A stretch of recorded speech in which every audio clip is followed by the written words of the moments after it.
What's up YouTube, and welcome to this episode of Road to Professional DJ. In today's video I am talking all about DJ mistakes. Have I ever made a mistake is a question I actually get asked quite a bit. Not just through the YouTube network, but in my wider circle of friends, network, work colleagues. People say, what do you do if you make a mistake? Or do you ever make a mistake? Well, do I ever make a mistake? Yes! Of course I make mistakes, and you know what? You hear DJs making mistakes all the time.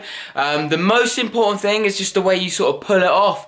If you stood on stage and you make it so obvious that you've made a mistake, or your face like just shows it, then everyone's gonna know you made a mistake if they've actually even noticed. Quite often people won't even notice, but there is some occasions where there is no denying it. Everyone's gonna notice. Maybe you kill the music, maybe the mix is so bad, the sound system sounds horrific, the whole room can't avoid just turning around and looking at you, or some technical issues could happen as well. But yes, mistakes do happen. Sometimes as an up and coming DJ or a beginner DJ, people are worried. They don't want to do gigs because they're worried they're gonna make a mistake. Forget that. You're gonna make mistakes. There's nothing you can do about it. You're only human after all. The quicker you accept the fact you are gonna make some mistakes, the better. But I thought I would share with you guys my top 3 DJ mistakes, and believe you me, I have had some clangers. So, DJ mistake number 1 was my first ever Disco's Revenge gig. I came up to the decks. I'm used to using this sort of setup. Pioneer, CDJs, XDJs, that sort of thing. With the Disco's Revenge boys, we often use this sort of setup. This is a Tractor S4.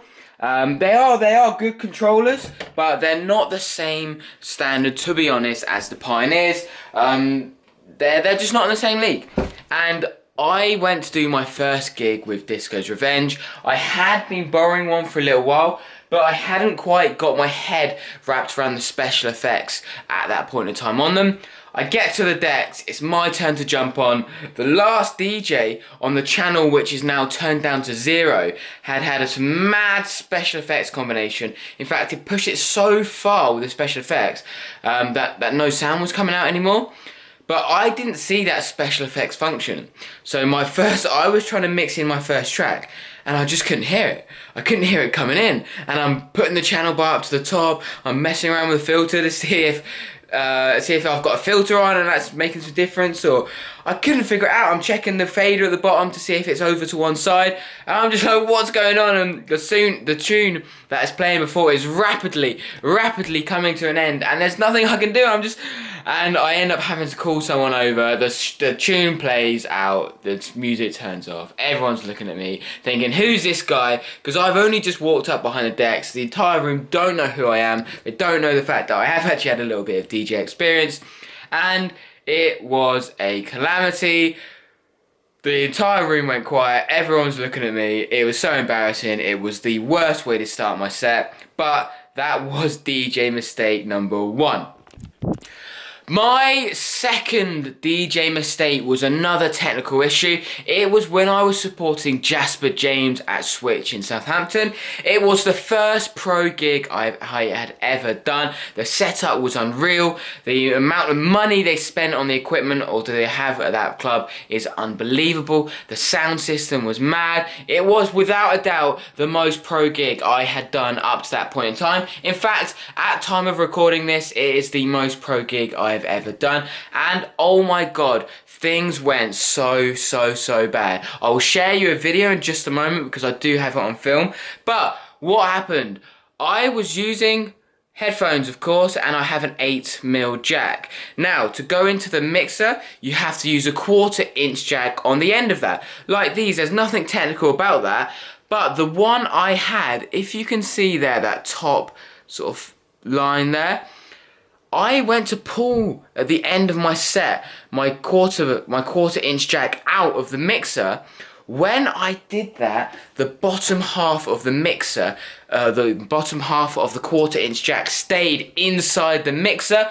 I'll drop that footage in for you now, but literally it was stuck inside. For a brief moment in time, I thought I had completely fucked the night, especially with Jasper James, a professional DJ who cost 4 figures for us to rent, was coming on later on, and I thought I had left my 1/4" jack broken inside the mixer with the rest of the night ahead of us still to go forward. I absolutely laid a brick, and that is one of my biggest ever DJ mistakes.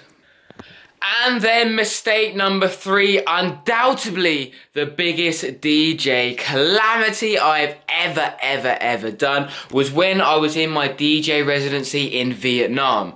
I was playing there for 17 nights in a row. It was an amazing experience, but I probably did drink a little bit too much. I was about 14 or 15 nights into this residency now, and I was sort of letting my hair down a bit. I didn't mind getting a bit drunk and having a few beers for some of the DJ sets, and this one I took it probably a little bit too far. Probably the most drunk I've ever been DJing. My thoughts are, as a DJ, you shouldn't actually get that drunk. I think that because you owe it to the crowd to put on a good display, but this time I was guilty of getting a little bit too drunk. I'm at the decks. I'm in Vietnam. I think I'm the dog's bollocks. All right. I think I've made it. I'm having such a good time. The crowd's enjoying it. We're having such a good night, and the DJ decks was on a platform. Now, because I'd had a few drinks, I essentially slipped on the platform, knocked over a monitor next to me, killed the entire music for the club, fell off the stage, and oh my god, I've never been so embarrassed in all my life. Not only that, the manager slash owner of the bar also came round and gave me an absolute bollocking as well. And then on top of all that, I had to get back on stage, of course, turn it back on and play it off and carry on. I don't know if some people definitely would have seen me falling off. Other people would have looked up at the DJ booth and thought, where's the DJ? 30 seconds later, they'd see him, or 20 seconds later, they'd see him scrambling back up onto the booth, picking up the speaker he's knocked over, trying to turn the music back on, because I think the decks had like unplugged or something. Oh my god, I was so embarrassed. But that was, without a doubt, the biggest DJ mistake I've ever made.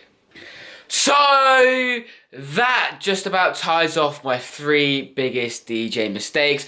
But these things happen if you're going to be a DJ, if you're going to be a performer, if you're going to put yourself into any risky situation like that. In life, there are going to be mistakes. The important thing is to, 1, know that the mistakes are coming. The mistakes are going to come. They are going to happen. There's nothing you can do about it. And number 2 is just accept it, because we are all only human after all. If you weren't making mistakes, you wouldn't be human. We literally all do it. All you can do is pick yourself up and not worry about it. If you start beating yourself up about the mistakes you're going to make, you're never going to be able to progress. And if you're too worried about making mistakes, you're never going to be able to progress either.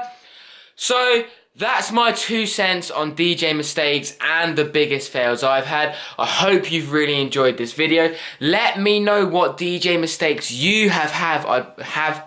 I would be so interested to hear. I've heard some stories from my friends before. It is so funny, some of the situations people end in. But the show must go on, so you've got to make sure you can still get back on those decks and finish off the night. That just about ties up this video. If you did enjoy this video, please give it a thumbs up. Let me know what DJ mistakes you've had. I'd love to find out. And subscribe for more good stuff coming soon. Cheers.